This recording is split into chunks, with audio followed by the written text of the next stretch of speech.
കർണാടകയിൽ സാമ്പത്തിക ക്രമക്കേട് ആരോപണം നേരിട്ട മന്ത്രി രാജിവെച്ചു. പട്ടികവർഗ ക്ഷേമ വകുപ്പ് മന്ത്രി ബി നാഗേന്ദ്രയാണ് രാജിവെച്ചത്.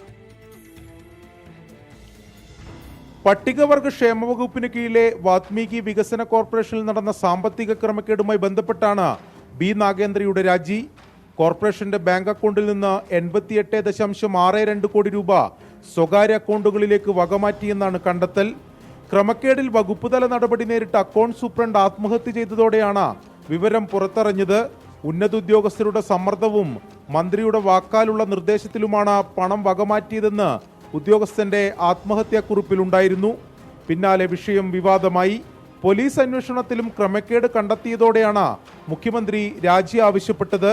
അതേസമയം ക്രമക്കേടിൽ പങ്കില്ലെന്നും പാർട്ടിയുടെ താൽപര്യം സംരക്ഷിക്കാനായി സ്ഥാനം ഒഴിയുന്നുവെന്നുമാണ് നാഗേന്ദ്രയുടെ വിശദീകരണം. സിദ്ധരാമയ്യ സർക്കാരിന്റെ 1ാം വാർഷികം കഴിഞ്ഞ് ദിവസങ്ങൾക്കകമാണ് മന്ത്രിസഭയിലെ ആദ്യ രാജി. 24 ബംഗളൂരു.